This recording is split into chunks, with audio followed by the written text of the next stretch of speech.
హరే కృష్ణ హరే కృష్ణ అందరికీ. సో ఈరోజు ఈ లెవెల్ 3 క్లాస్కి మీ అందరికీ కూడా ఇస్కాన్ శ్రీ శ్రీ రాధా గోవింద ఆలయం తరపున స్వాగతం. సో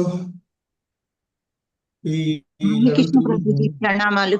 విశ్వోపనిషత్తును గురించి మనము చూస్తూ ఉన్నాము. హరే కృష్ణ. ముందుగా ప్రార్థన. ఓం అజ్ఞానతిమిరాంధస్య జ్ఞానాంజనశలాకయా చక్షుర్మిలితం యేన తస్మై శ్రీగురవే నమః. శ్రీచైతన్యమనోభీష్టం స్థాపితం యేన భూతలే స్వయం రూపః కదా మహ్యం దదాతి స్వపదాంతికం.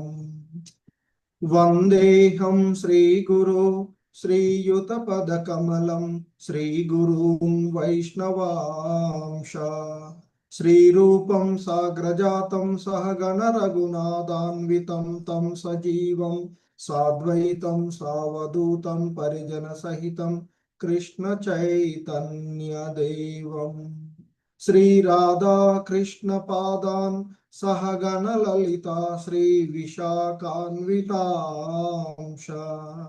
నమో ఓం విష్ణుపాదాయ కృష్ణ ప్రేష్టాయ భూతలే శ్రీమతే భక్తి వేదాంత స్వామినితి నామినే. నమస్తే సారస్వతే దేవే గౌరవాణి ప్రచారిణే నిర్విశేష శూన్యవాది పాశ్చాత్యదేశతారిణే. నమో మహావదన్యాయ కృష్ణ ప్రేమ ప్రదాయతే కృష్ణాయ కృష్ణ చైతన్య నామ్నే గౌరీ విషే నమః. హే కృష్ణ కరుణా సింధు దీన బంధు జగత్పతే గోపేశ గోపికా కాంత రాధా కాంత నమోస్తుతే. తప్త కాంచన గౌరాంగీ రాధే వృందావనేశ్వరి వృషభానుసుతే దేవి ప్రణమామి హరి ప్రియే. వాంఛా కల్పతరుభ్యశ్చ కృపా సింధుభ్య ఏవ చ పతితానాం పావనేభ్యో వైష్ణవేభ్యో నమో నమః. జయ శ్రీ కృష్ణ చైతన్య ప్రభు నిత్యానంద శ్రీ అద్వైత గదాధర శ్రీవాసాది గౌర భక్త బృంద. హరే కృష్ణ కృష్ణ కృష్ణ హరే హరే హరే రామ రామ రామ హరే హరే. హరే కృష్ణ కృష్ణ కృష్ణ హరే హరే హరే రామ రామ రామ హరే హరే. హరే కృష్ణ. సో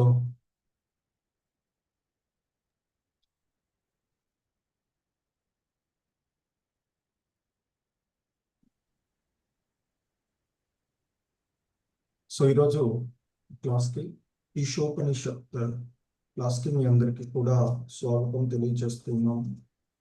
సో పూర్వపు క్లాస్లో మనము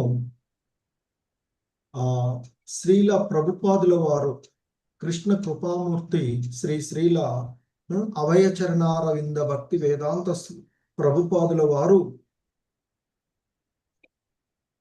1969 అక్టోబర్ 6వ తేదీన మరి లండన్ లో ఇచ్చినటువంటి ఒక ఉపన్యాసము, అదే వేదోపదేశము అంటూ మరి ఆ వేదం అంటే ఏమిటి, దగ్గర నుండి వేదాలు ఎక్కడి నుంచి వచ్చినవి, వేదాల యొక్క సారమేమిటి, వేదాలు ఎవరికి ఉపయోగపడుతున్నవి, మరి సర్వ మానవాళికి అవసరమైనటువంటి ఈ వేదాలు తల్లిగా భావించబడినటువంటి మరి ఆ బ్రహ్మదేవుడు పితామహుడు వేద జ్ఞానము తొలిసారి ఆ దేవాది దేవుడి నుండి ఆయనకు అందించబడినటువంటి ఆ విషయము.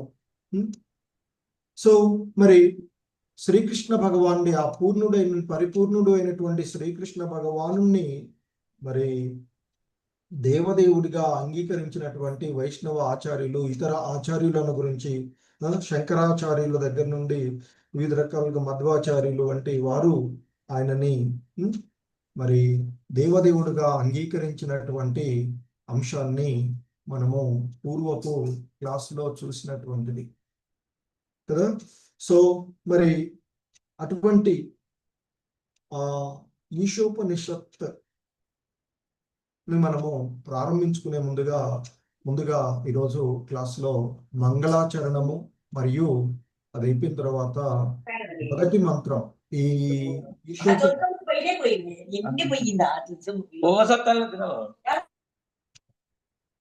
ఈశోపనిషత్తులో మనకి మొత్తము 18 మంత్రాలు ఉన్నటువంటివి.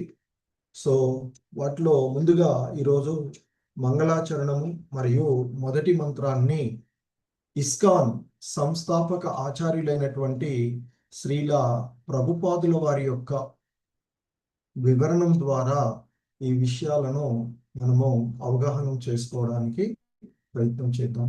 హరే కృష్ణ.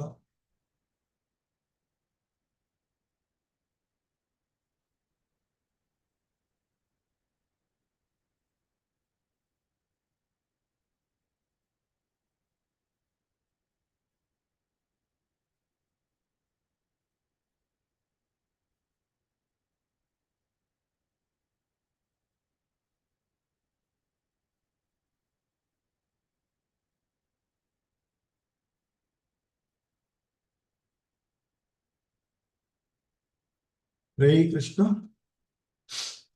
మంగళాచరణము. Hare Krishna. Please Hare Krishna. Please repeat. Unmute చేసుకోండి. Please repeat. ఓం పూర్ణమద పూర్ణమిదం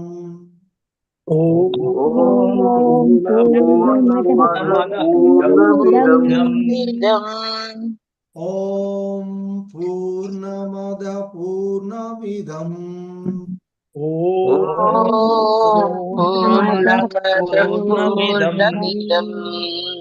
ఓం పూర్ణమద పూర్ణమిదం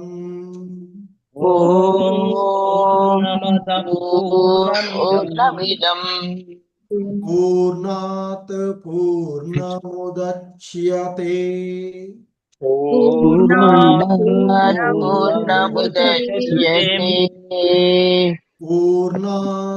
పూర్ణముదచ్యతే పూర్ణాత్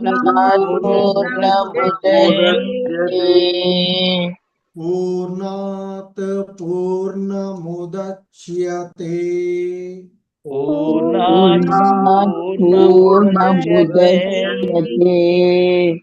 పూర్ణస్య పూర్ణమదాయ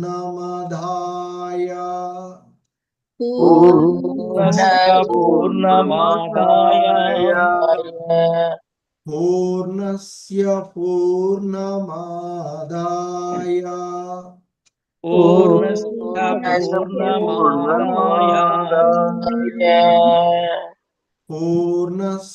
పూర్ణమాదాయ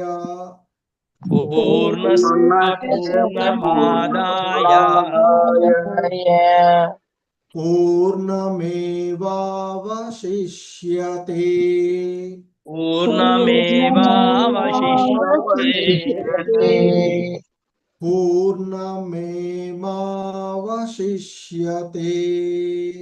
పూర్ణమేవావశిష్యతే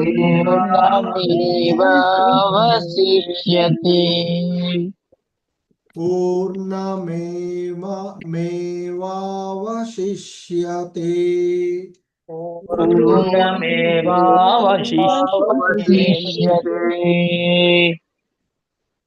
హరే కృష్ణ. ఓం పూర్ణమద పూర్ణమిదం పూర్ణాత్ పూర్ణముదచ్యతే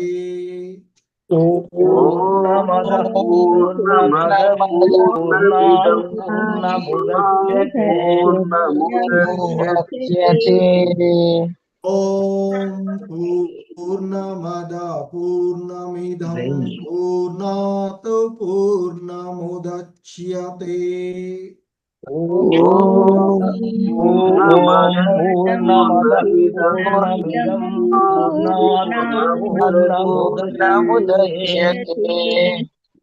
పూర్ణస్య పూర్ణమాదాయ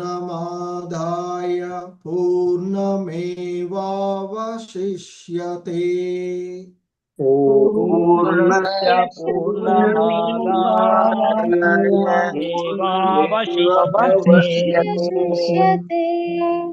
పూర్ణస్య పూర్ణమాదాయ పూర్ణమేవావశిష్యతే పూర్ణస్య పూర్ణమాదాయ పూర్ణమేవావశిష్యతే.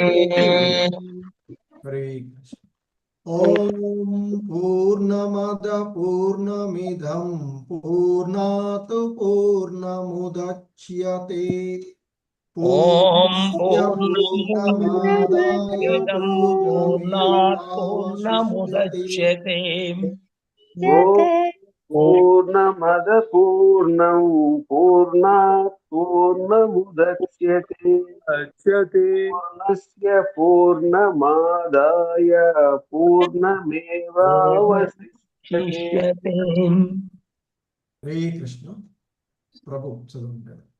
హరే కృష్ణ. హరే కృష్ణ ప్రభుజీ. చదవండి. ఓం పూర్ణమద పూర్ణమిదం పూర్ణాత్ పూర్ణముదచ్యతే పూర్ణస్య పూర్ణమాదాయ పూర్ణమేవావశిష్యతే. హరే కృష్ణ ప్రభుజీ. ధన్యవాదాలు. హరే కృష్ణ ప్రభుజీ. హరే కృష్ణ ప్రభుజీ. పూర్ణమద పూర్ణమిదం పూర్ణాత్ పూర్ణముదచ్యతే పూర్ణస్య పూర్ణమాదాయ పూర్ణమేవావశిష్యతే. హరే కృష్ణ ప్రభుజీ. హరే కృష్ణ ప్రభుజీ. ఓం పూర్ణమదః పూర్ణమిదం పూర్ణాత్ పూర్ణముదచ్యతే పూర్ణస్య పూర్ణమాదాయ పూర్ణమేవావశిష్యతే. హరే కృష్ణ ప్రభు. ఓం పూర్ణమద పూర్ణమిదం పూర్ణాత్ పూర్ణముదచ్యతే పూర్ణస్య పూర్ణమాదాయ పూర్ణమేవావశిష్యతే. హరే కృష్ణ ప్రభుజీ. ఓం పూర్ణమద పూర్ణమిదం పూర్ణాత్ పూర్ణముదచ్యతే పూర్ణస్య పూర్ణమాదాయ పూర్ణమేవావశిష్యతే. నమస్తే ప్రభుజీ. ఓం పూర్ణమదః పూర్ణమిదం పూర్ణాత్ పూర్ణముదచ్యతే పూర్ణస్య పూర్ణమాదాయ పూర్ణమేవావశిష్యతే. Thank you. హరే కృష్ణ ప్రభుజీ. హరే కృష్ణ. ఓం పూర్ణమద పూర్ణమిదం పూర్ణాత్ పూర్ణముదచ్యతే పూర్ణస్య పూర్ణమాదాయ పూర్ణమేవావశిష్యతే. హరే కృష్ణ ప్రభు. హరే కృష్ణ. లక్ష్మణ్ ప్రభు. ఓకే. సరళదేవి మాత చదవండి మాత. హరే కృష్ణ ప్రభుజీ. ధన్యవాదాలు. ఓం పూర్ణమద పూర్ణమిదం పూర్ణాత్ పూర్ణముదచ్యతే పూర్ణస్య పూర్ణమాదాయ పూర్ణమేవావశిష్యతే. హరే కృష్ణ ప్రభుజీ. హరే కృష్ణ. లక్ష్మణ్ ప్రభు. హరే కృష్ణ ప్రభుజీ. దండవత్ప్రణం. హరే కృష్ణ. ఓం పూర్ణమద పూర్ణమిదం పూర్ణాత్ పూర్ణముచ్యతే పూర్ణస్య పూర్ణమాదాయ పూర్ణమేవావశిష్యతే. హరే కృష్ణ. హరే కృష్ణ. మాధుర్య భక్తి దేవి దాస్ మాతాజీ. హరే కృష్ణ. హరే కృష్ణ బాబు. ఓం పూర్ణమదః పూర్ణమిదం పూర్ణాత్ పూర్ణముదచ్యతే పూర్ణస్య పూర్ణమాదాయ పూర్ణమేవావశిష్యతే. హరే కృష్ణ. సో ఈ శ్లోకంలో ఉన్నటువంటి పదాల యొక్క అర్థం. హరే కృష్ణ. ప్లీజ్. ఓం ఓం పరిపూర్ణమైన సర్వం, పరిపూర్ణమైన సర్వం పూర్ణం పూర్ణం సర్వ సంపూర్ణమైనది, సర్వ సంపూర్ణమైనది ఆదహ ఆదహ అది అది పూర్ణం పూర్ణం సర్వ సంపూర్ణమైనది, సర్వ సంపూర్ణమైనది ఇదం ఇదం ఈ దృశ్యమాన ప్రపంచం ఈ దృశ్యమాన ప్రపంచం పూర్ణాత్ పూర్ణాత్ సర్వ సమగ్రమైన దాని నుండి, సర్వ సమగ్రమైన దాని నుండి ఇదం ఇదం ఈ దృశ్య హరే కృష్ణ ఈ దృశ్యమాన ప్రపంచం ఈ దృశ్యమాన ప్రపంచం పూర్ణాత్ పూర్ణాత్ సర్వ సమగ్రమైన దాని నుండి, సర్వ సమగ్రమైన దాని నుండి పూర్ణం పూర్ణం సంపూర్ణమైనది, సంపూర్ణమైనది ఉదచ్యతే ఉదచ్యతే కలిగింపబడుతుంది, కలిగింపబడుతుంది పూర్ణస్య పూర్ణస్య సర్వ సంపూర్ణమైన దాని యొక్క, సర్వ సంపూర్ణమైన దాని యొక్క పూర్ణం పూర్ణం సర్వాన్ని సర్వాన్ని ఆదాయ ఆదాయ గ్రహించి వేయడం, వేయడం పూర్ణం ఏవా పూర్ణం ఏవ సంపూర్ణ శేషమే సంపూర్ణ శేషమే అవశిష్యతే అవశిష్యతే మిగులుతుంది. మిగులుతుంది. హరే కృష్ణ. ప్లీజ్. దేవాది దేవుడు దేవుడు సమగ్రుడు సమగ్రుడు సంపూర్ణుడు అయి ఉన్నాడు, సంపూర్ణుడు అయి ఉన్నాడు ఉన్నాడు అతడు అతడు సర్వ సంపూర్ణుడు అవడం చేత సర్వ అవడం చేత అతని నుండి ఉద్భవించిన ఉద్భవించిన ఈ దృశ్యమాన ప్రపంచం ఈ దృశ్యమాన ప్రపంచం మొదలైనవన్నీ మొదలైనవన్నీ సర్వ సంపూర్ణాలై ఉన్నాయి, సర్వ సంపూర్ణాలై ఉన్నాయి. సంపూర్ణము నుండి కలిగించబడింది ఏదైనా తనంత తాను సమగ్రమై ఉంటుంది. అతడు సర్వ సంపూర్ణుడు అవడం చేత అతని నుండి అనేక సంపూర్ణాంశములు ఉద్భవించిన అతడు సర్వ సంపూర్ణుడుగానే ఉంటాడు.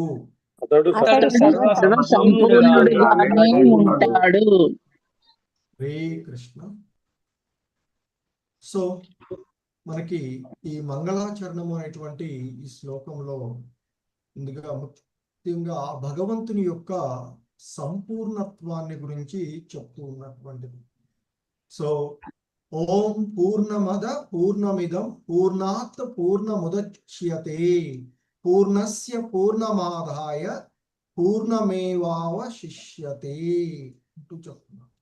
అంటే ఆ దేవాది దేవుడైనటువంటి శ్రీకృష్ణ భగవానుడు సర్వ సంపూర్ణుడు, సో మరి అలాంటి సమగ్రుడు సంపూర్ణుడు అయినటువంటి ఆయన నుండి ఉద్భవించినది ఏదైనా సంపూర్ణమే అవుతుంది అని చెప్తున్నారు. సో కాబట్టి ఆ సర్వ సంపూర్ణుడు అయినటువంటి ఆ దేవదేవుడు నుండి ఉద్భవించినటువంటి ఈ దృశ్యమాన ప్రపంచము మొదలైనవన్నీ కూడా సర్వ సంపూర్ణాలే అయి ఉంటాయి అని చెప్తున్నారు. ఎందుకంటే సంపూర్ణము నుండి కలిగించబడినది ఏదైనా తనంత తాను సంపూర్ణమై ఉంటుంది. అతడు సర్వ సంపూర్ణుడవడం చేత అతని నుండి అనేకమైనటువంటి సంపూర్ణములు ఉద్భవించిన అతడు సర్వ సంపూర్ణుడుగానే ఉంటాడు అనేటువంటిది ఇక్కడ మనకి చెప్పబడుతూ ఉన్నటువంటి అంశం. సో ముఖ్యంగా ఈ మంగళాచరణమునకు శ్రీల ప్రభుపాదుల వారు ఇస్కాన్ వ్యవస్థాపక ఆచార్యులైనటువంటి శ్రీల ప్రభుపాదుల వారు ఇస్తూ ఉన్నటువంటి భాష్యమును మనం ఒకసారి చూసినట్లయితే, ఎందుకంటే ఆయన ఇక్కడ చెప్తూ ఉన్నారు పూర్ణత్వము లేదా పరతత్వము ఆ పూర్ణ పురుషోత్తముడగు భగవానుడే, అంటే ది అబ్సల్యూట్ ట్రూత్. సో మరి ఆ దేవాది దేవుడైనటువంటి భగవానుడే పరిపూర్ణత్వము పూర్ణత్వము అని చెప్తూ ఉన్నారు. మరి నిరాకార బ్రహ్మ అనుభూతి లేదా పరమాత్మ అనుభూతి పరతత్వము యొక్క పాక్షిక అనుభూతి మాత్రమే. ఎందుకంటే మనము ఆ పరతత్వ అనుభూతి ముఖ్యంగా 3 రకాలుగా అనుభూతి పొందుతూ ఉండి చెప్తాము. ఆ బ్రహ్మజ్యోతి, అలాగే పరమాత్మ, భగవానుడు. ఇందులో ఆ నిరాకార బ్రహ్మానుభూతి కానీ పరమాత్మ అనుభూతి ఆ పరతత్వం యొక్క పాక్షికమైనటువంటి అనుభూతి అని చెప్తున్నారు. మరి భగవానుడు మాత్రము ఆ పరతత్వం యొక్క సంపూర్ణ అనుభూతి. అంటే దేవదేవుడు సచ్చిదానంద విగ్రహుడు నిరాకార బ్రహ్మానుభూతి అతని యొక్క సత్ అంటే నిత్య లక్షణము అనుభూతి కాగా, ఎందుకంటే ఓం సత్ సత్ సత్సిత్ ఆనందం అని చెప్తుంటాం. సో కాబట్టి ఇక్కడ సత్ అనేటువంటిది అంటే నిత్యత్వము అనేటువంటిది ఆ భగవంతుని యొక్క మరి బ్రహ్మానుభూతిగా చెప్పబడుతుంది. అలాగే సత్ చిత్ అంటే సత్ అంటే నిత్యము, చిత్ అంటే జ్ఞానము. మరి ఆ సత్చిత్ అనేటువంటిది పరమాత్మ అనుభూతిగా చెప్తూ ఉన్నటువంటిది. అంటే ఆ సచ్చిత్ అనే పరమాత్మ అనుభూతి అనేటువంటిది సత్చిత్ లక్షణాలుగా చెప్తూ ఉన్నారు. కానీ భగవద్ అనుభూతి మాత్రం సచ్చిత్ ఆనందం అనేటువంటి సర్వ దివ్య లక్షణాలను అనుభూతి అవుతుంది అంటూ చెప్పబడుతూ ఉన్నటువంటిది. సో మరి అటువంటి ఆ పరమాత్మ అనుభూతి ఆ సచ్చిత్ ల యొక్క అంటే శాశ్వతమైనటువంటి ఆ అనుభూతిని ఇక్కడ మనకి చెప్తున్నారు. మరి ఆ పరమ పురుషుని అనుభూతి పొందినవాడే అన్ని అంశాల సంపూర్ణ రూపాన్ని అనుభవిస్తాడు అని చెప్తారు. అంటే ఆ విగ్రహ రూపాన్ని, నిరాకారం కాకుండా సాకార విగ్రహ రూపాన్ని అనుభూతి పొందుతాడు అని చెప్తారు. సో ఆ విధంగా సర్వ సంపూర్ణ తత్వము అనేటువంటిది రూపరహితము కాదు, అంటే రూపసహితమే ఆ భగవానుడు అని చెప్తున్నారు. అతడు రూపహితుడే. మరి కనుకనే మరి ఆయన తన సృష్టి కంటే ఏ విధంగానైనా తక్కువైతే అతడు సంపూర్ణుడు కాలేడు. ఆయన నుండి సృష్టించబడినటువంటి దానికంటే ఆయన తక్కువైతే ఎలా సంపూర్ణుడు అవుతాడు? అలాగే సర్వ సంపూర్ణ తత్వం మన అనుభవంలో గల దానిని అనుభూతిని అంటే అనుభవానికి అతీతమైన దానిని రెండింటిని కలిగి ఉండాలి అని చెప్తున్నారు. అంటే సర్వ సంపూర్ణత్వము అంటే మన అనుభవంలో ఉన్నటువంటిది అనుభవానికి అతీతమైనటువంటి ఈ రెండింటిని కలిగి ఉన్నదే సంపూర్ణము అని చెప్తున్నారు. మరి అలా కాకపోతే అతడు సంపూర్ణుడు కాలేడు అనేటువంటి విషయాన్ని చెప్తూ ఉన్నటువంటిది. అలాగే మరి ఆ సర్వ సంపూర్ణుడైనటువంటి ఆ భగవంతుడికి అనేకమైనటువంటి శక్తులు ఉన్నాయి. మరి ఆ భగవంతుని యొక్క శక్తులను, ఆ భగవంతుడి ఈ భౌతిక జగత్తులో ఏ విధంగా ఉన్నాడు అనేటువంటి విషయాలను మనకి భగవద్గీత యందు తెలుపబడినటువంటిది. మరి మనకు కనిపించేటువంటి ఈ మహాతత్వం, ఈ భౌతిక ప్రపంచం కూడా ఆ భగవంతుడు అంత సంపూర్ణమే అని చెప్పబడుతుంది. ఎందుకంటే ఒక సంపూర్ణం నుండి ఉద్భవించినటువంటిది ఏదైనా సంపూర్ణత్వాన్ని కలిగి ఉంటుంది అని చెప్తాం. ఉదాహరణకి ఒక క్యాండిల్ నుంచి, ఒక దీపం నుండి మనం ఇంకొక దీపాన్ని వెలిగించామనుకోండి, ఆ దీపం ఎంత అంటే ఒత్తి అన్ని ఉన్నప్పుడు ఆ దీపం ఎంత సంపూర్ణంగా వెలుగుతూ ఉంటుందో ఇది కూడా అంతే విధంగా వెలుగుతూ ఉంటుంది. మరి ఎన్ని దీపాలను దాని నుండి వెలిగించినా అది ఆ మొదటిది అంతే సంపూర్ణంగా వెలుగుతూనే ఉంటుంది. సో అదేవిధంగా ఈ భౌతిక ప్రపంచానికి ఈ తాత్కాలికమైనటువంటి వ్యక్తీకరణం, ఎందుకంటే ఈ మహతత్వము అనేటువంటిది ఆ కల్పం ఆరంభం, కల్పాంత ప్రళయం జరిగేటప్పుడు అది లయించిపోవడము, ఆ భగవంతుల్లోనే సంపూర్ణమైనటువంటి ఆ భగవంతుల్లోనే కలిసిపోవడము, తిరిగి మరలా ఆ భగవంతుని ద్వారానే ఉద్భవించడము భగవద్గీతలో చెప్తుంటాడు.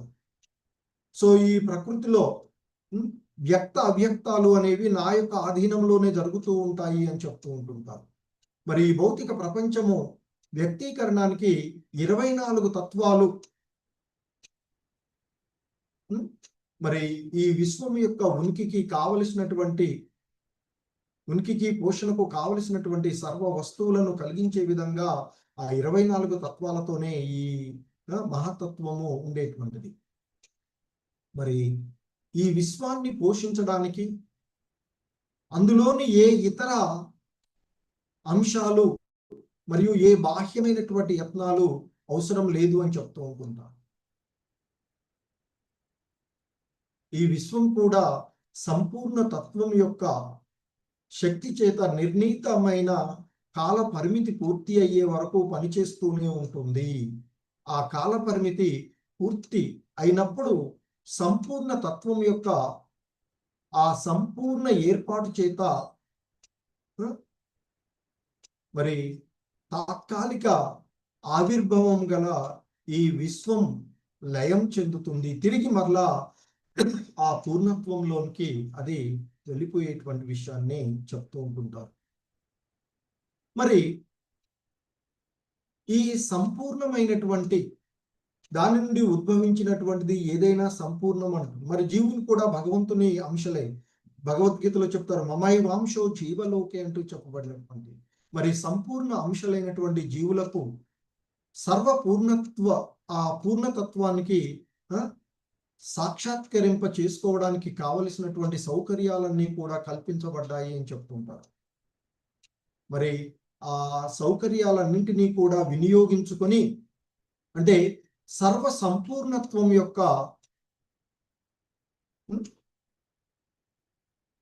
మరి ఆ అసంపూర్ణమైన జ్ఞానం చేతనే అసంపూర్ణ రూపాలన్నీ అనుభూతం అవుతూ ఉంటాయి అని చెప్తారు. మనం జ్ఞానం అసంపూర్ణంగా ఉన్నప్పుడు మనకి ప్రతిదీ కూడా అసంపూర్ణంగానే కనపడుతూ ఉంటుంది.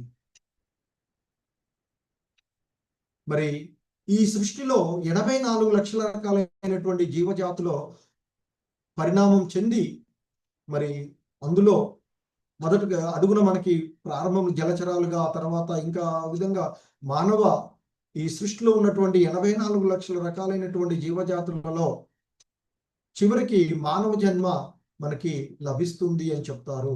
ఈ మానవ రూపము జీవుని యొక్క చైతన్యాన్ని సంపూర్ణ వ్యక్తీకరణము కావించుకోవడానికే ఇవ్వబడింది అని చెప్తారు. మరి జీవుడు ఆ సంపూర్ణ చైతన్య సంపన్నమైనటువంటి మానవ జీవితంలోని తన సంపూర్ణత్వాన్ని, సర్వపూర్ణత్వాన్ని అనుభవించలేకపోతే మరి అతడు ఆ పూర్ణత్వ అనుభూతిని పొందే అవకాశాన్ని కోల్పోయి మరి ప్రకృతి శాసనం చేత తిరిగి ఈ జనన మరణ చక్రాలలో పడిపోతాడు అనేటువంటిది చెప్పబడుతూ ఉన్నటువంటిది. తిరిగి మరలా ఈ జనన మరణ చక్రాలు, ఎందుకంటే మనకు మానవ జన్మ ఎంతో అరుదుగా లభించేటువంటి అవకాశం, మహత్తరమైనటువంటి అవకాశంగా చెప్తారు. ఎందుకంటే ఇతర జీవులకు మనకు ఉన్నటువంటి తేడా ఆ బుద్ధిని ఉపయోగించుకొని పూర్ణత్వాన్ని పొందడానికి, అంటే తిరిగి ఆ భగవద్ధామాన్ని చేరుకోవడానికి ఒక శిక్షణలాగా ఉన్నటువంటి ఈ అవకాశం. మరి దీనిని ఉపయోగించుకోకపోతే మరి ఆ ప్రకృతి నియమాలను అనుసరించి తిరిగి ఈ జనన మరణ చక్రాలలో అంటే ఈ పరిణామ చక్రములో పడిపోయేటువంటి అవకాశమే ఉంటుంది అని చెప్తూ ఉంటుంటారు. మరి మన పోషణకు ప్రకృతిలో పూర్ణమైనటువంటి ఏర్పాటు ఉన్నది అనేటువంటి విషయాన్ని మనము తెలుసుకోకపోవడమే. అలా తెలుసుకోకపోవడం వల్ల ఏం చేస్తున్నామంటే ఈ దేహపరమైనటువంటి విషయాలనే ఏంటి మరి సంపూర్ణమైనటువంటి జ్ఞానము, ఆత్మ పరమాత్మల జ్ఞానము, ఆత్మ పరమాత్మలకు మధ్య ఉన్న సంబంధాన్ని, ఈ భౌతిక ప్రకృతిలో మనకు ఉన్నటువంటి సంబంధం, అవి తెలుసుకోలేకపోవడం వల్ల ఈ ఇంద్రియాలు, ఈ దేహపరమైనటువంటి ఇంద్రియ అనుభూతే సంపూర్ణమైనదిగా భావించి ఆ ఇంద్రియాలను తృప్తిపరచడానికే జీవితము అనుకుని ఈ ప్రకృతిలో ఉన్నటువంటి వనరులన్నింటినీ కూడా మనము మరి వాటిపైన ఆధిపత్యం చలాయించాలి అనేటువంటి భావనతో మనం ప్రవర్తిస్తూ ఉంటుంటాం. మరి సంపూర్ణత్వంతో అనుబంధాన్ని ఏర్పరచుకోకుండా జీవుడు ఇంద్రియ సుఖాలను అనుభవించలేడు అని చెప్తారు.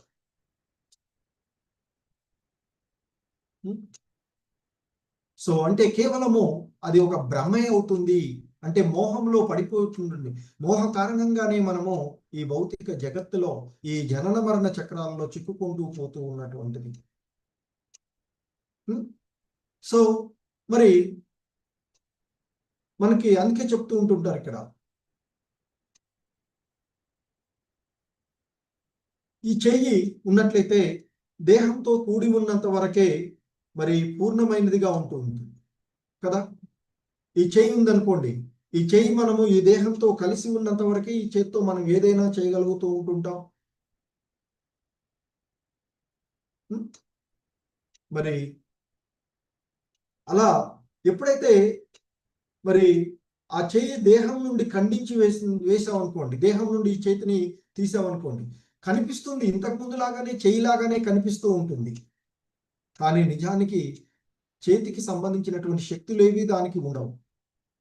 అదేవిధంగా జీవులు కూడా సర్వ సంపూర్ణ తత్వం యొక్క అంశాలు గనుక వారు ఆ తత్వం నుండి వేరు చేయబడితే మాయామయమైనటువంటి సంపూర్ణత్వం, అంటే ఇక్కడ ఆ సంపూర్ణత్వం వారిని పూర్తిగా తృప్తిపరచలేదు. ఎందుకంటే ఈ మాయామయమైనటువంటి భౌతిక జగత్తు, ఈ భ్రాంతిపూర్వకమైనటువంటి పూర్ణత్వము వారికి పూర్ణ తృప్తిని ఇవ్వదు అని చెప్తారు. అంటే ఆ భగవంతునితో మనం సంబంధాన్ని కలిగి ఉన్నంత వరకు, ఆ భగవంతునితో మనకున్నటువంటి వాస్తవికమైనటువంటి సంబంధాన్ని ఎరిగి ఉన్నప్పుడు మాత్రమే మనము పూర్ణత్వాన్ని పొందగలుగుతాము అనేటువంటి విషయాన్ని చెప్తున్నారు. కనుకనే మరి మనిషి సంపూర్ణ తత్వానికి,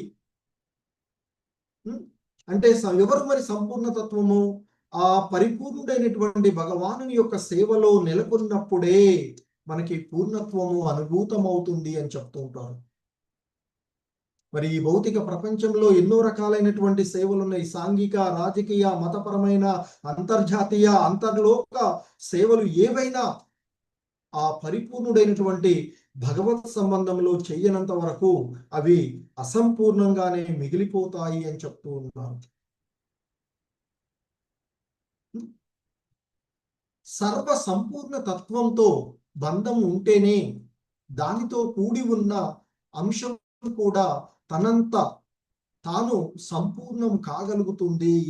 అంతే కదా, ఈ చెయ్యి దేహంతో కలిసి ఉన్నప్పుడు, లేదా ఈ కళ్ళు ఈ దేహంతో కలిసి ఉన్నప్పుడు, అలాగే సింపుల్ గా ఇప్పుడు మనం ఈ అద్దాలు పెట్టుకున్నాం అనుకో, అవి ఇట్లా కళ్ళకు కలిసి ఉన్నప్పుడే మనం వాటిని చూడగలుగుతాం. అక్షరం విడిగా పెట్టుకున్న అద్దాలను వాటంతట వాటిని వీటిని చూడమంటే ఏవి చూడలేవు కదా. సో కనుక మనము ఇక్కడ ఆ భగవత్ సంబంధాన్ని మర్చిపోయినప్పుడు, భగవంతుడితో మనకున్న సంబంధాన్ని మర్చిపోయినప్పుడు మనము పూర్ణత్వ అనుభూతిని పొందలేము అనేటువంటిది చెప్పబడుతూ ఉన్నటువంటిది. హరే కృష్ణ. ఇది మంగళాచరణము శ్రీల ప్రభుపాదుల వారు మనకు ఇవ్వబడినటువంటి అంశం. హరే కృష్ణ.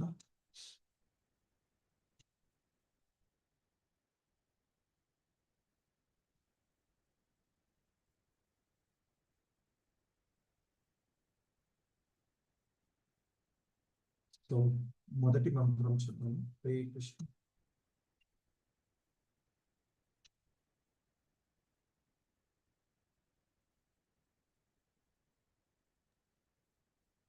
హరే కృష్ణ. సో ఈశోపనిషత్ మొదటి మంత్రము. Hare Krishna. Please repeat. Unmute చేసుకోండి. డిస్టర్బెన్స్ ఉంటే మీట్లోనే ఉండండి, లేకపోతే అందరూ కూడా అన్మ్యూట్ చేసేస్తారు. హరే కృష్ణ. సో ఈశోపనిషత్తులోని మొదటి మంత్రము. ఈశావాస్యమిదం సర్వం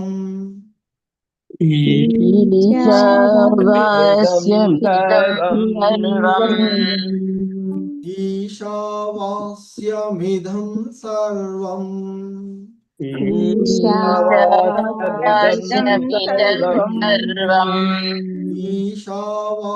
ఈశావాస్యమిదం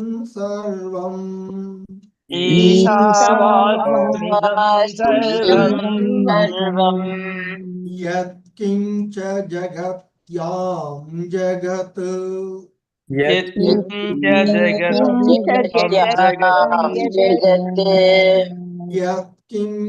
జగత్యాం జగత్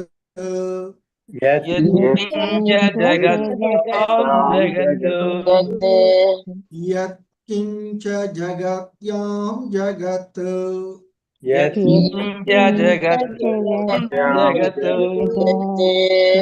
యత్కించ జగత్యాం జగత్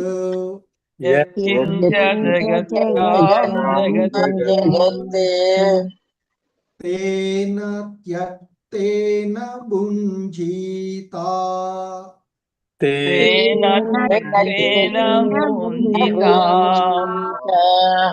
తేన త్యక్తేన భుంజీతా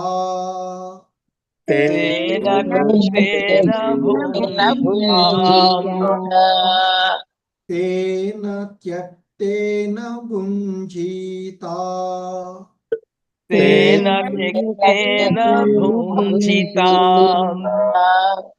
మా ఘృత కస్య స్విద్ధనం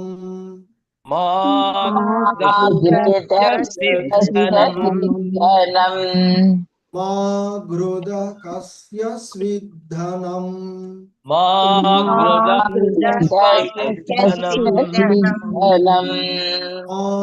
ఘృత కస్య సిద్ధనం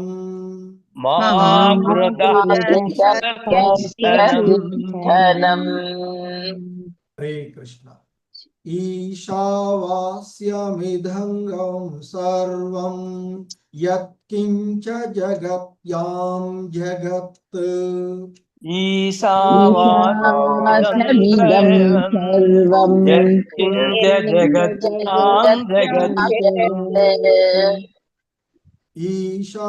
ఈశావాస్యమిదం సర్వం యత్కించ జగత్యాం జగత్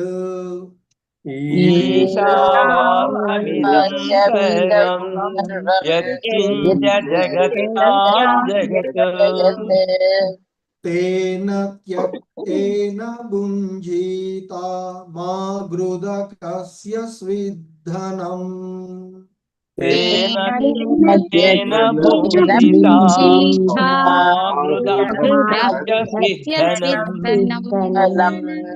తేన త్యక్తేన భుంజీతా మా ఘృత కస్య స్విద్ధనం తేన త్యక్తేన భుంజితాం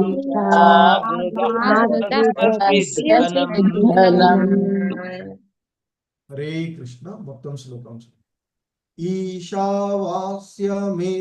సర్వం యత్కించ జగత్యాం జగత్ తేన త్యక్తేన భుంజీత మా గృధ కస్య సిద్ధదనం.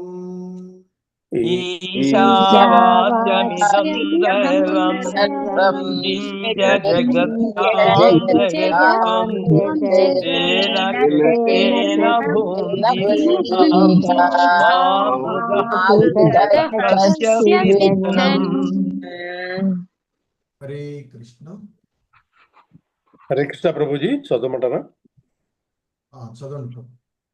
ఈశావాస్యమిదం సర్వం యత్కించ జగత్యాం జగత్ తేన త్యక్తేన భుంజీత మా గృధః కస్య స్విద్ధనం. హరే కృష్ణ ప్రభుజీ. హరే కృష్ణ ప్రభుజీ, ప్రణామాలు.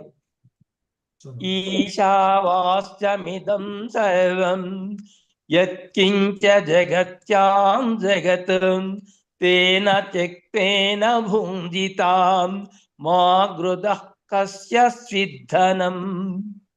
హరే కృష్ణ ప్రభుజీ. ఈశావాస్యమిదం సర్వం యత్కించ జగత్యాం జగత్ తేన త్యక్తేన భుంజీతా మా గృధః కస్య స్విద్ధనం. నమస్తే. హరే కృష్ణ ప్రభు. ఈశావాస్యమిదం సర్వం యత్కించ జగత్యాం జగత్ తేన త్యక్తేన భుంజీతా మా గృధః కస్య స్విద్ధనం. ధన్యవాదాలు ప్రభుజీ. ఈశావాస్యమిద సర్వం యత్కించ జగత్యాం జగత్ తేన వ్యక్తేన భుంజితా మా కృతః కస్య స్విద్ధనం. Thank you sir. Hare Krishna ప్రభుజీ. ఈశావాస్యమిదం సర్వం యత్కించ జగత్యాం జగత్ తేన త్యక్తేన భుంజీతా మా గృధః కస్య స్విద్ధనం. హరే కృష్ణ ప్రభుజీ. హరే కృష్ణ. ఈశావాస్యమిదం సర్వం యత్కించ జగత్యాం జగత్ తేన త్యక్తేన భుంజీతా మా గృధః కస్య స్విద్ధనం. హరే కృష్ణ. హరే కృష్ణ. హరే కృష్ణ ప్రభుజీ, ప్రణామాలు. ప్రణామం. ఈశావాస్యమిదం సర్వం యత్కించ జగత్యాం జగత్ తేన త్యక్తేన భుంజీతా మా గృధః కస్య సిద్ధనం. హరే కృష్ణ ప్రభుజీ. ఈశావాస్యమిదం సర్వం యత్కించ జగత్యాం జగత్ తేన త్యక్తేన భుంజీతా మా గృధః కస్య స్విద్ధనం. హరే కృష్ణ ప్రభుజీ. హరే కృష్ణ ప్రభుజీ. ఈశావాస్యమిదం సర్వం యత్కించ జగత్యాం జగత్ తేన త్యక్తేన భుంజీతా మా గృధః కస్య స్విద్ధనం. హరే కృష్ణ ప్రభుజీ. ప్రణామం. సో ఇంకెవరు ఉన్నారా? హరే కృష్ణ. ఓకే. సో ఈ శ్లోకంలో ఉన్నటువంటి పదాల యొక్క అర్థాలను చూద్దాము. హరే కృష్ణ. ఈశా భగవంతుని చేత, భగవంతుని చేత ఆవాస్యం నియమింపబడుతుంది. ఇదం సర్వం ఇదంతా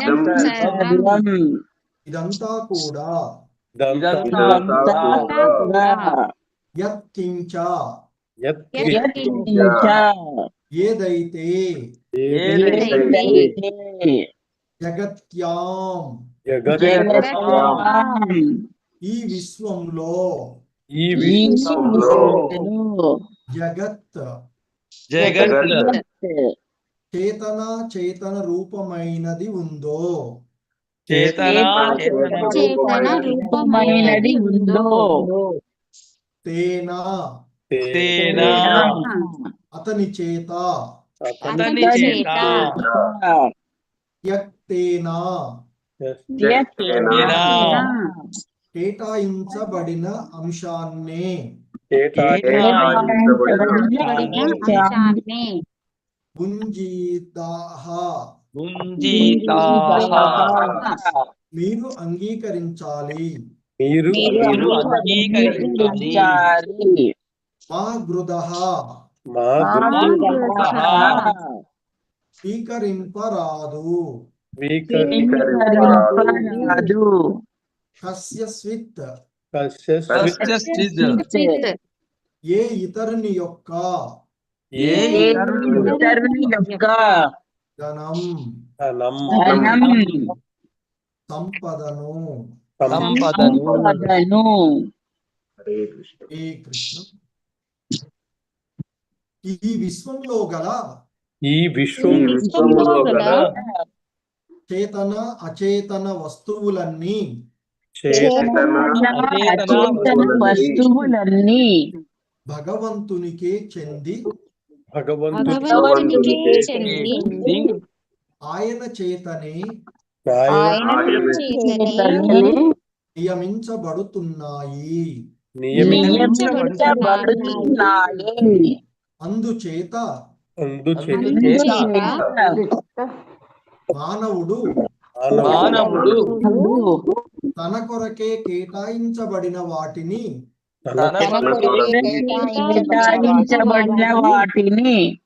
తనకు కావలసిన వస్తువులను మాత్రమే తీసుకోవాలి ఎవరు కూడా ఇతరుల వస్తువులను స్వీకరింపరాదు కూడదు అవి ఎవరికి చెందినవో తెలుసుకొని ఉండాలి హరే కృష్ణ. సో ఇది భావము ఈ మొదటి శ్లోకమునకు మొదటి మంత్రమునకు ఇవ్వబడినటువంటి. సో ఈ విశ్వంలోని ఇక్కడ చెప్తున్నారు ఈశావాస్యమిదం సర్వం యత్కించ జగత్యాం జగత్ తేన త్యక్తేన పుంజీతా మా గృదకస్య స్విద్ధనం. సో ఈ విశ్వంలో చేతనములు అచేతనములు అంటే చైతన్యాన్ని కలిగి ఉన్నవి చైతన్యము లేనటువంటివి ఏవైనా చేతన అచేతన అని చెప్తున్నారు. చేతనములు లేదా అచేతనములు అయినటువంటి సమస్తము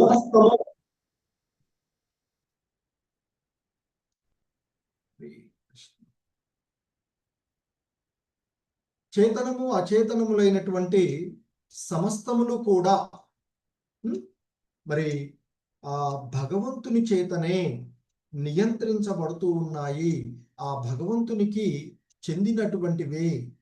ఈ విశ్వంలో ఉండేటువంటి సమస్తము ఆ భగవంతునికి చెందుతుంది. ఆ భగవంతుని చేతనే ఇవన్నీ కూడా నియంత్రించబడుతూ ఉన్నవి. అవి చైతన్యము ఉన్నవైనా చైతన్యము లేనివైనా. సో కాబట్టి మరి మనిషి తన కోసం తన అవసరాల కొరకు తన వంతుగా తనకు కేటాయించబడిన వాటిని మాత్రమే మరి ఉన్నటువంటి వాటిని మాత్రమే తీసుకోవాలి. తనకు కావలసినటువంటి వస్తువులను మాత్రమే, అంటే మనకు ఏది కేటాయించబడిందో ఏది మనకు అవసరమో వాటిని మాత్రమే మనం తీసుకోవాలి అని చెప్తున్నారు. ఎవరు కూడా ఇతర వస్తువులను స్వీకరించకూడదు. అంటే ఇతరులకు ఏవి చెందినవో ఏవి మనకు చెందినవో ఏవి ఇతరులకు చెందినవో చక్కగా తెలుసుకోవాలి అని చెప్తున్నారు. తెలుసుకుని ఏవి ఇతరులకు చెందినవో అటువంటి వాటిని మనము స్వీకరించరాదు.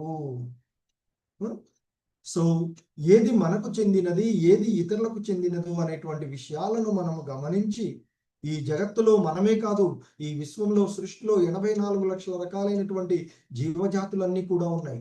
జీవులే కాదు, అచేతనములైనటువంటి చేతన అచేతనాలు కూడా ఉన్నటువంటి. సో ఇవన్నీ కూడా సంపూర్ణంగా భగవంతుడికి చెందినవి ముందు తెలుసుకోవాల్సినవి.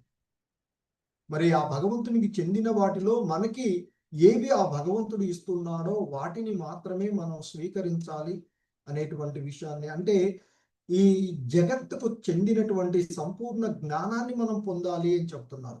అందుకే భగవద్గీతలో చెప్తారు, ఓ అర్జున, నేను జ్ఞాన విజ్ఞానములతో కూడిన సంపూర్ణమైనటువంటి జ్ఞానాన్ని నీకు తెలియచేస్తాను.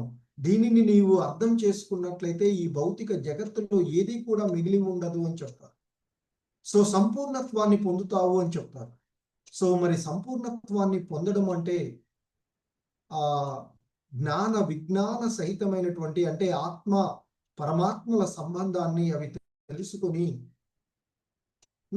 సో ఈ జగత్తు ఏ విధంగా, భగవంతుడు ఏంటి, ఆ భగవంతునికి ఏది చెందింది, ఇవన్నీ కూడా తెలుసుకోవాలని చెప్తున్నారు. సో మనకి ఇంతకు ముందు కూడా శ్రీల ప్రభుపాదుల వారు మనకి ఆ ఉపోద్ఘాతంలో తెలియచేయబడినట్టుగా వేద విజ్ఞానము భగవంతుడితోనే ప్రారంభమైనటువంటిది. మొదటగా ఆ వేదాలను తొలి జీవుడైనటువంటి బ్రహ్మకు అందజేయబడినటువంటిది. సో కాబట్టి వేద విజ్ఞానము అనేటువంటిది భగవంతుడితో ప్రారంభమవుతూ ఉండి అది గురు శిష్య పరంపరల ద్వారా, ఆధ్యాత్మిక ఆచార్యుల ద్వారా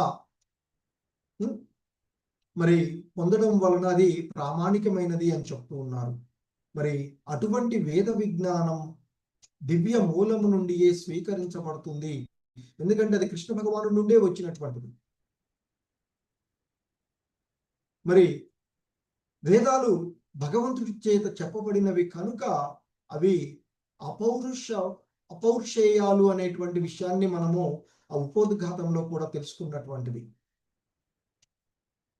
మరి అంతకుముందు ఈ భౌతికమైనటువంటి వ్యక్తులు, ఈ భౌతిక జగత్తులో దేహాన్ని పొందినటువంటి మనము 4 రకాలైనటువంటి లోపాలను కలిగి ఉంటాము అని చెప్పబడినటువంటి విషయాన్ని పూర్వపు క్లాసులో మనం చూసాం. హరే కృష్ణ, ఎవరైనా చెప్పగలరా 4 లోపాలు మనలో ఉండేటువంటి బద్ధ జీవుల్లో ఉండేటువంటి 4 లోపాలు? హరే కృష్ణ. శశికళ మాతాజీ అన్మిట్ చేస్తా. హరే కృష్ణ ప్రభు. మాతాజీ. మోస ప్రవృత్తి, ఎస్, తప్పులు చేయడం, భ్రమకు లోనవడం, అసంపూర్ణమైన ఇంద్రియ. సో ఈ భౌతిక జగత్తులోకి వచ్చినటువంటి బద్ధ జీవనం కారణంగా మరి మనము 4 విధాలైనటువంటి దోషాలను కలిగి ఉంటాము అనేటువంటి విషయాన్ని మనకి పూర్వపు ఉపోద్ఘాతంలోనూ అలాగే శ్రీల ప్రభుపాదుల వారి యొక్క భాష్యంలో కూడా మళ్ళీ రిపీట్ చేస్తున్నారు. సో ఈ భౌతిక జగత్తులోనికి వచ్చినటువంటి వాడు జీవుడు 4 రకాలైనటువంటి దోషాలను కలిగి ఉంటాడు. ఒకటి, అతడు ఖచ్చితంగా తప్పులు చేస్తాడు, భ్రమకు లోనవుతాడు, మోహానికి గురి అవుతూ ఉంటాడు, ఇతరులను మోసం చేసేటువంటి ప్రవృత్తి కలిగి ఉంటాడు, వంచనా ప్రవృత్తి అని చెప్పాడు. అలాగే మరి ఈ జీవుడి యొక్క ఇంద్రియాలు మనయి అసంపూర్ణమైనటువంటి ఇంద్రియాలు. సో కనుక మనము ఏది కూడా పూర్ణత్వాన్ని భౌతిక జగత్తులో మరి ఎప్పుడు పూర్ణత్వాన్ని పొందుతామంటే ఆ భగవంతుడితో మనకున్న సంబంధాన్ని తెలుసుకుని ఆ భగవంతుడితో సేవ చేయడానికి. సో కాబట్టి మరి ఈ 4 రకాలైనటువంటి దోషాలను కలిగి ఉన్నటువంటి వాడు మరి ఇచ్చేటువంటిది ఏదైనా దోషపూరితం అవుతుంది అని చెప్తారు. సో కాబట్టి మనం అంటే ఇక్కడ జీవుడి చేత ఇవ్వబడినటువంటిది, సృష్టించబడినటువంటిది ఏదైనా అసంపూర్ణమైనదే. భగవంతుడు మాత్రమే సంపూర్ణమైనటువంటి వాడు. అటువంటి సంపూర్ణుడు చేత మాత్రమే సంపూర్ణంగా ఇవ్వబడుతుంది ఏదైనా. సో అందుకే ఇక్కడ వేదాలు అనేటువంటి ఇక్కడ మనకి అవి అపౌరుషేయాలుగా చెప్పబడుతున్నాయి. అపౌరు పేషేయములుగా చెప్పబడుతుండేటువంటి. ఎందుకంటే ఇవి ఈ దోషాలు కలిగినటువంటి మానవుల చేత ఇవ్వబడలేదు. మొదట భగవంతుడు బ్రహ్మకు, బ్రహ్మ నారదుడుకు, నారదుడు తర్వాత ఇతర తన పుత్రులకు, అలాగే నారదుడు వ్యాసుల వారికి ఆ విధంగా ఇవి అందించబడినటువంటివి.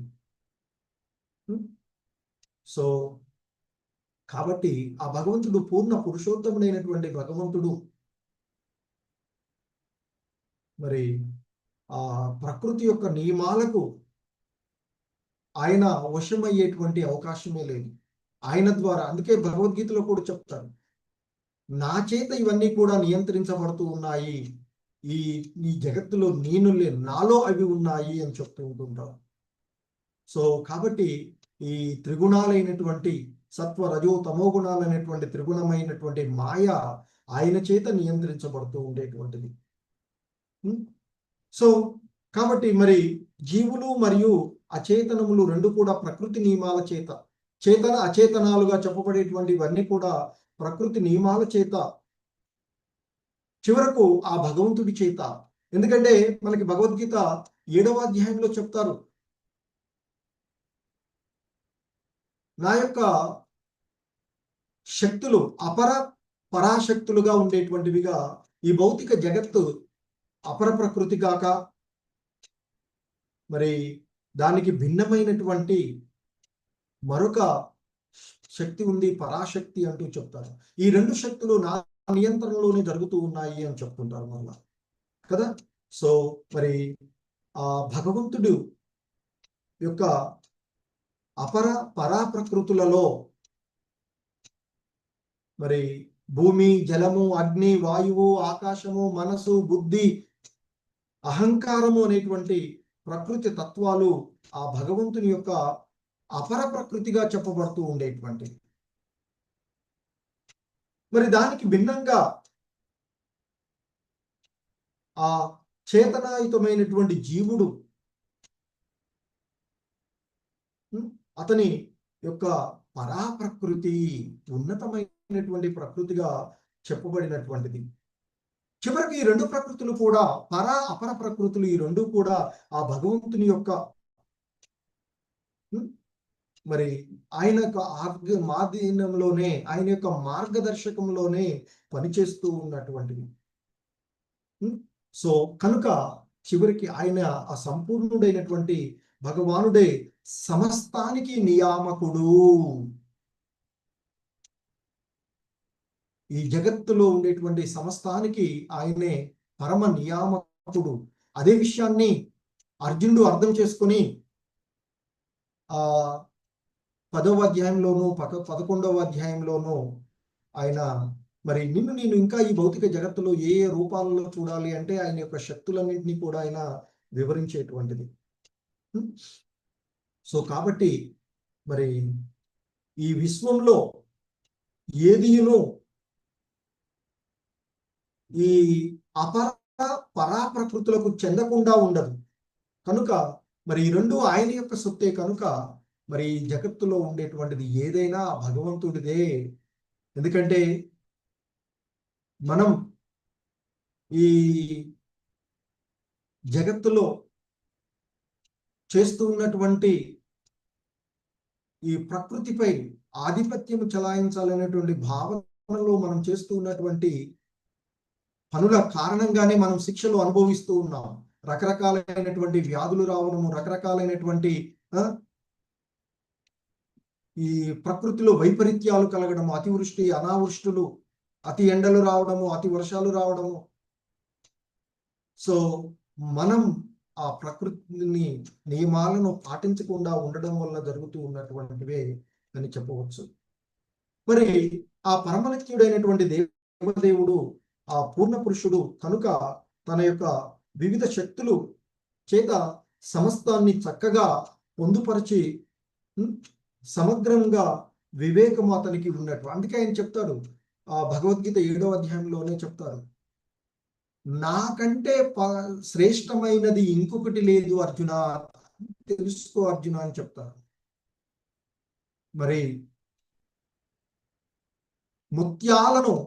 ముత్యాల హారంలో ఆ ముత్యాలను దారం ఏ విధంగా హారంలాగా ఉంచుతుందో ఈ జగత్తంతా నాపైనే ఆధారపడి ఉన్నది అంటూ చెప్తారు. సో మరి ముత్యాలు ఒక సుందరమైనటువంటి హారంలాగా ఉండాలంటే దానికి వాటికి ఆధారం దారం. అలాగే ఈ జగత్తు వాటి ప్రదేశాలలో నిర్దిష్టమైనటువంటి కక్షలలో అవన్నీ పరిభ్రమిస్తూ ఉన్నాయంటే అదంతా భగవంతుని యొక్క శక్తి కారణంగానే జరుగుతూ ఉన్నది. సో ఆ విధంగా ఆయన యొక్క శక్తుల యొక్క ప్రకటన. మరి కనుక ఈ జగత్తుకు భగవంతుడు తప్ప మరొకరు యజమానులు కారు అనేటువంటి విషయాన్ని మనము తెలుసుకోవలసినటువంటిది. అటువంటి బుద్ధి కుశలతను మనము పొందాలి అని చెప్తారు. మరి ఆ బుద్ధి కుశలత ఎలా వస్తుంది అంటే భక్తి ద్వారా. ఆ భగవానుణ్ణి సర్వస్సులకు శ్రేయోభిలాషి అయినటువంటి ఆ భగవంతుడు ద్వారానే అది సాధ్యమవుతూ ఉండేటువంటిది. మరి అందుకే చెప్తుంటారు, భగవంతుని చేత తన వంతుగా ఏర్పాటు చేయబడినటువంటి వాటినే మనం స్వీకరించాలి అని చెప్తూ ఉంటుంటారు. అంతేగాని మన ఇష్టానుసారంగా మనం చేస్తూ ఉండేటువంటి ఈ పనుల కారణంగానే అసమతుల్యతలు ఏర్పడుతూ ఉండేటువంటివి, ఫలితంగా శిక్షలను అనుభవించవలసి వస్తూ ఉంటుంది. అలాగే ఇక్కడ చెప్తూ ఉంటుంటారు, ఉదాహరణకి ఆవు పాలను ఇస్తుంది, కానీ ఆ పాలను ఆవు తాగదు. సో అదేవిధంగా మరి భగవంతుని ఏర్పాటు కూడా ఆ విధంగానే ఉంటుంది అని చెప్తారు. భగవంతుని యొక్క కరుణతో మనకు ఏది ఉంచబడిందో వాటితోనే మనం సంతృప్తి పొందాలి. సో మనకున్నవి ఎవరికి ఏవి చెందినవో వాటిని మనము తప్పక గమనించాలి అని చెప్తూ ఉంటారు. అలాగే ఇంకా మరొక ఉదాహరణ కూడా చెప్తారు. ఒక గృహాన్ని నిర్మిస్తూ ఉన్నప్పుడు మనం ఆ గృహానికి కావలసినటువంటి మట్టి, చెక్క, రాయి, ఇనుము, సిమెంటు అనేటువంటి వాటన్నిటినీ తో గృహాన్ని నిర్మించుకుంటాం. మరి ఆ నిర్మించినటువంటి గృహంలో అవన్నీ మనము ఒక దగ్గరకు సమకూరుస్తాం. అందులో మట్టిని కానీ, రాయిని కానీ, చెక్కను కానీ దేన్ని మనం తయారు చేయలేము. వాటన్నిటిని ఒక దగ్గర మనం ఉంచుకోవడం మాత్రమే మనం చేయగలిగేటువంటి. సో మరి ఇదే దృష్టితో మనము చూడాలి, మన జీవన విధానము ఉండాలి అనేది చెప్తారు శ్రీల ప్రభుపాదుల వారు. అలాగే మనం అన్ని సమకూర్చి పెడితే మరి ఆ మేస్త్రి గృహాన్ని నిర్మిస్తాడు. మరి ఆ గృహాన్ని ఆ మేస్త్రి నిర్మించిన కారణంగా ఆ గృహం మేస్త్రిది అవదు. వాటన్నిటిని ఎవడు సమకూరుస్తున్నాడో అతడికే చెందుతుంది ఆ ఇల్లు. మరి మనకి కావలసినటువంటి వాటన్నిటిని ఎవరు సమకూరుస్తున్నారు? ఆ పూర్ణ పురుషోత్తముడైనటువంటి భగవానుడు. సో అందుకే చెప్తారు, ఈ నవీన ప్రపంచంలో శ్రామిక వర్గము, పెట్టుబడిదారీ వ్యవస్థలు అనేటువంటి ఒకళ్ళపైన ఒకళ్ళు ఆధిపత్యము చలాయించాలి అనేటువంటి భావనలతో పోరాటం జరుగుతూనే ఉంటుంది. కానీ వారి యొక్క వాస్తవికమైనటువంటి స్థితులు తెలుసుకోలేనంత వరకు వారు ఎవరిపైన ఎవరు ఆధిపత్యము చలాయించలేరు, ఎవరు ఎవరిని జయించలేరు అని చెప్తూ ఉంటుంటారు. సో కాబట్టి ఆ విధంగా మరి ఈ మానవ జన్మ ఇతర జీవులకు, ఈ సృష్టిలో ఉన్నటువంటి 84 లక్షల రకాలైనటువంటి జీవజాతులలో మానవ జన్మ అనేటువంటిది ఉన్నతమైనది. మరి ఆ పూర్ణత్వాన్ని ఎరగడానికే ఇవ్వబడినటువంటిది. ఆ భగవంతుడితో మనకున్న సంబంధాన్ని, నిత్య సంబంధాన్ని తిరిగి పునరుద్ధరించుకోవడానికి, తిరిగి పూర్ణమైనటువంటి ఆ భగవద్ జగత్తుకు చేరుకోవడానికి. అంతేకాని ఈ మాయలో పడిపోయేటువంటి ఆ భగవంతుని యొక్క మాయ శక్తి, ఆ భగవంతుని యొక్క శక్తి అయినప్పటికీ ఇది ఆ మాయలో ఉండి మనము ఆ విధంగా మరి ఇతర జీవులలాగా, కుక్కల్లాగా, శ్రీల ప్రపోదులు వారు చెప్తుంటారు, కుక్కలలాగా పిల్లులలాగా కలహించుకుంటూ మానవ జన్మ యొక్క ప్రాముఖ్యాన్ని, లక్ష్యాన్ని తెలుసుకోకుండా జీవితాన్ని గడపవద్దు అని చెప్తూ ఉంటుంటారు. ఇతర జీవులకు మనకి ఉండేటువంటి తేడా బుద్ధి, ఆ బుద్ధిని ఉపయోగించుకొని మన యొక్క ప్రాముఖ్యాన్ని, మన యొక్క లక్ష్యాన్ని గుర్తించగలిగేటువంటి బుద్ధిమంతులై జీవించాలి మానవులు అని చెప్తారు. మరి అందుకే ఈ వేద వాజ్మయము మానవ జాతి కొరకే ఇవ్వబడినది ఆ భగవంతుడు ద్వారా అంటూ చెప్తున్నారు. సో కాబట్టి మరి ఆ ఇంద్రియాలు ఎంతో దృఢమైనటువంటివి. ఒక ఇంద్రియమైన మనం వాటి యొక్క ఆకర్షణకు వెంటపడితే అది సముద్రంలో ప్రయాణించేటువంటి నౌకను గాలి పక్కకు నెట్టివేసినట్లుగా ఈ ఉన్నటువంటి ఇంద్రియాలు దేనికి మనం ఆసక్తులమైన, అలా అని చెప్పేసి ఇంద్రియాలను ఆపవద్దు అని చెప్తారు. ఇంద్రియాలను భగవత్ సేవలో వినియోగించుకోవాలి అని చెప్తూ ఉంటుంటారు. సో కాబట్టి ఆ అనపరానటువంటి నోటి రుచులను సంతృప్తపరచడానికి మానవుడు ఏదేని జంతువును చంపడము, ప్రకృతి నియమాల యొక్క ఉల్లంఘనకు బాధ్యుడు అవుతాడు అని చెప్తూ ఉంటారు. ఎందుకంటే ఈ ప్రకృతి నియమాలను అతిక్రమించకూడదు అని చెప్తారు. ఒక్కొక్క రకాని జీవికి ఒక్కొక్క రకమైనటువంటి ఆహారపు విలువలు ఉంటాయి. మరి కొన్ని రకాలైనటువంటి జంతువులు ఉంటాయి, అవి ఇతర జంతువులను వేటాడి చంపుకోవడం, అది వాటికి పాపం ఉండదు, వాటి ధర్మం అది. ఒక జీవి ఇంకొక జీవిపై ఆధారపడి జీవిస్తూ ఉండేటువంటిది. సో కానీ మనకి భగవద్గీతలో శ్రీకృష్ణ భగవానులు వారు చెప్తారు, భగవద్గీత 9వ అధ్యాయం 26వ శ్లోకం, పత్రం పుష్పం ఫలం తోయం అంటూ చెప్తారు. నా యొక్క భక్తుడు నాకు భక్తితో పత్రాన్ని కానీ, పుష్పాన్ని కానీ, ఫలాన్ని కానీ ఇస్తే నేను స్వీకరిస్తాను అని చెప్తారు. సో కాబట్టి మానవ జన్మ శాకాహారం కొరకే ఉద్దేశించబడినది అనేటువంటిది మనం తెలుసుకోవచ్చు. మరి అలాగని శాకాహారి అయినంత మాత్రాన మనిషి ప్రకృతి నియమ ఉల్లంఘనను తప్పించుకుంటాడని మనము తలవడం అనేది తప్పు అని చెప్పారు. మరి ఇతర జీవులను సంహరించట్లేదు కదా, మరి మనకేమీ పాపం అంటదు శాకాహారులకు అని అనుకుంటే అది తప్పే అని చెప్తున్నారు శ్రీల ప్రభుపాదుల వారు వారి యొక్క భాష్యంలో. ఎందుకంటే చెట్లు చేమలకు కూడా ప్రాణం ఉంటుంది. మరి ఒక జీవి ఇంకొక జీవికి ఆహారము అన్నది ప్రకృతి నియమమైనప్పటికీ కూడా భగవంతుని గుర్తించడము మానవులకు అత్యంత ముఖ్యమైనటువంటి విషయము అని చెప్తారు. మరి ఆ కారణంగానే భగవద్గీతలో చెప్తారు ఆయన,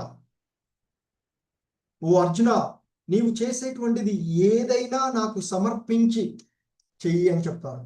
ఏది తిన్నా, ఏది ఆహుతి ఇచ్చినా, ఏది చేస్తున్నా ప్రతిదీ నాకు సమర్పించి చెయ్యి అని చెప్తారు భగవద్గీతలో. సాక్షాత్తు శ్రీకృష్ణ దేవాది దేవుడైనటువంటి కృష్ణ భగవానుల వారే చెప్తారు.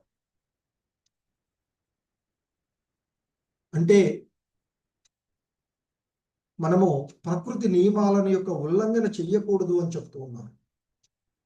సో కాబట్టి మరి మనం తీసుకునేటువంటిది ఏవైనా ఆ భగవంతునికి సమర్పించాలి అనేటువంటి బుద్ధి, జ్ఞానము మనము తెలుసుకోవాలి అని చెప్తారు.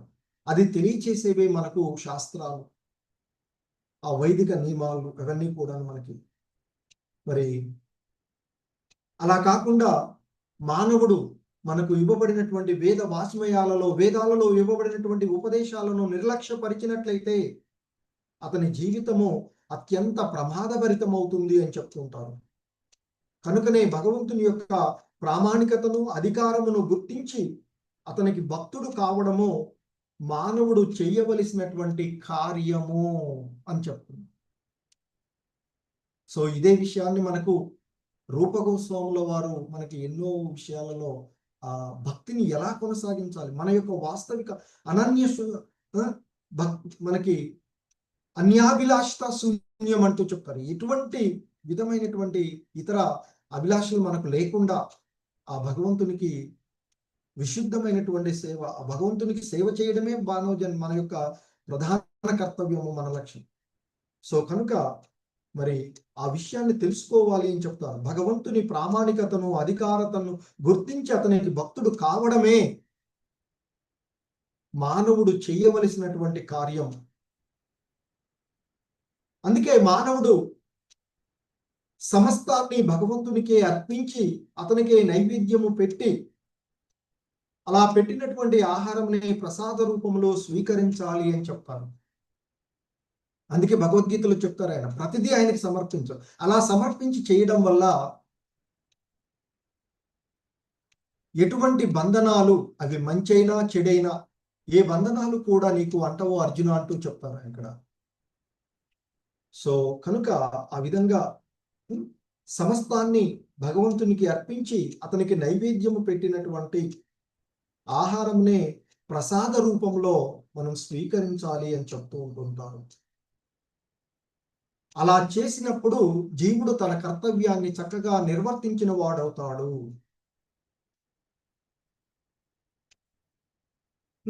సో అదే విషయాన్ని భగవద్గీతలో శ్రీకృష్ణ భగవానులు వారు చెప్పినట్టు, నా యొక్క భక్తుడు ప్రేమతో భక్తితో నాకు సమర్పించే దేన్నైనా, అంటే ఆ పత్రం పుష్పం ఫలం తోయం, వాటిలో ఏదైనా ఎంత సరళమైనటువంటి భక్తి, ఏది సమర్పించినా నేను సంతోషంగా స్వీకరిస్తాను అని చెప్తారు భగవద్గీతలో. అలాగే ఆయన చెప్పినటువంటి విషయాలలో చాలా క్లియర్గా పత్రం పుష్పం ఫలం తోయం అని చెప్పబడినది. అంటే శాకాహారము మానవులకు భగవద్భక్తులు కూడా ఆ ఆహారాన్నే ఆయన అడిగినటువంటి ఏదైతే చెప్పారో దాన్నే నైవేద్యంగా పెట్టి మరి ప్రసాదం రూపంలో, ప్రసాదము అంటే భగవత్ కరుణ, ద మెర్సీ ఆఫ్ గాడ్ అని చెప్తాం. సో భగవంతుని యొక్క కరుణ అది ప్రసాదం. ఆ కరుణ మనకి లభిస్తూ ఉండే దాన్ని తీసుకోవాలి అని చెప్తారు. సో మరి ఆ విధంగా చేసేటువంటి వాడు మానవ జీవిత కర్తవ్యాన్ని చక్కగా నెరవేర్చగలుగుతాడు అని చెప్తారు. భగవంతునికి ఆహారం నైవేద్యంగా పెట్టని వారు అక్కడ కూడా చెప్తారు, తన కోసం తన అవసరాలకు తనకి ఈ ఆహారం ఇష్టము అని ఎవడైతే భావనతో వాటిని చేసుకుంటాడో అటువంటి వాడు కేవలము పాపాన్నే తింటాడు అర్జున అంటూ భగవద్గీతలో చెప్తారు. సో మరి ఆ పాపం ఫలమగు అనేకమైనటువంటి ఆ పాపాన్ని భుజించడం వల్ల ఆ పాప ఫలమైనటువంటి అనేక కష్టాలకు అతడు గురి అవుతూ ఉంటుంటాడు అని మనకి భగవద్గీత 3వ అధ్యాయం 13వ శ్లోకంలో చెప్పబడింది. ఒకసారి చూడండి. హరే కృష్ణ. సో ఆ విధంగా భగవంతుని నిర్దేశానుసారం భగవంతుడు ఆయన ఇచ్చినటువంటి విషయాలను పాటిస్తూ మనకి చక్కని వేద నిర్దేశాలు ఉన్నవి, మార్గనిర్దేశాలు ఉన్నవి, గురు పరంపరలో మనకి విషయాలను చెప్పబడుతూ ఉన్నాయి. ఆధ్యాత్మిక ఆచార్యులను అనుసరిస్తూ వారి శిక్షణలో సరైనటువంటి మార్గాన్ని అనుసరిస్తూ మనము ప్రవర్తించాలి అని చెప్తూ ఉన్నారు. సో మరి అలా కాకుండా భగవంతుని యొక్క యాజమాన్యాన్ని నిరాకరించడం ద్వారా చాలా మంది చాలా చాలా రకాలుగా భావిస్తారు. ఈ జన్మ సుఖాలను అనుభవించడానికే ఉన్నది కనుక ఇంకా మరి ఉన్నటువంటి ఈ జన్మను ఉపయోగించుకొని అనుభవించాలి అంటూ వేదేదో వింత పోకడలు చూస్తూ ఉన్నాం మనం ఈ పరిస్థితులలో. కానీ మరి ఆ భగవంతుడి యొక్క యాజమాన్యాన్ని నిరాకరించడం, ప్రకృతి నియమాలను ఉద్దేశపూర్వకంగా ఉల్లంఘించడమే పాపానికి మూలము అంటూ చెప్తూ ఉన్నాను. ప్రకృతి నియమాలను లేదా భగవద్ ఆజ్ఞను ఉల్లంఘించడము మానవునికి చేటును కలిగిస్తుంది. అదే ఇప్పుడు మనము అనుభవిస్తున్నటువంటి వివిధ రకాలైనటువంటి బాధలు. కానీ మనం ఇక్కడ వీటితోనే ఈ అశాశ్వతమైనటువంటి అసంపూర్ణమైనటువంటి ఈ ఇంద్రియ భోగాలతో కూడినటువంటి ఆనందమే నిజమైన ఆనందంగా భావించి మన యొక్క వాస్తవికత్వాన్ని మర్చిపోతూ ఉన్నటువంటి విషయం. సో కనుక మరి భగవదాజ్ఞను ఉల్లంఘించకుండా భగవంతుని యొక్క యాజమాన్యాన్ని మనము అంగీకరించి ప్రకృతి నియమాలను ఉల్లంఘించకుండా మన జీవన విధానాన్ని గడపాలి అని చెప్తున్నాను. మన సత్సాంప్రదాయాలలో, సనాతన ధర్మాలలో సదాచారాలను పాటిస్తూ మన జీవన విధానం కొనసాగాలి అని చెప్తూ ఉన్నటువంటి.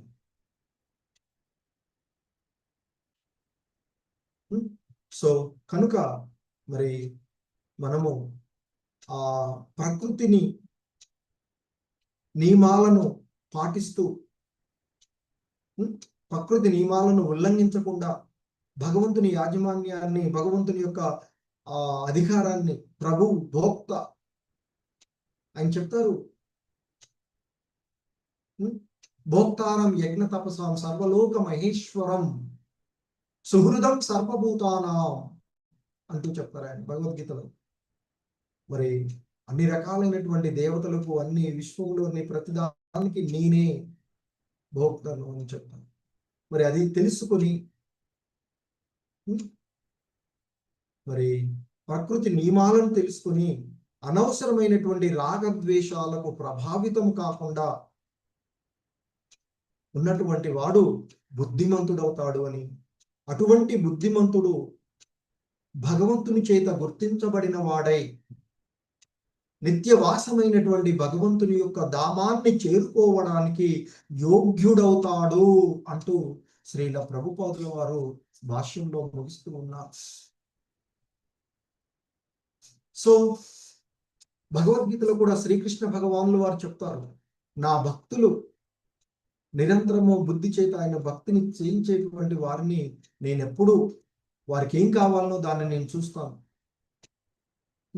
అటువంటి వాడు నాలోనే ఉంటాడు అని చెప్తారు, నా తత్వాన్ని పొందుతాడు అని చెప్తాడు, నా ధామాన్ని చేరుకుంటాడు, నా సంపూర్ణ ధామాన్ని చేరుతారు అంటూ చెప్తున్నారు.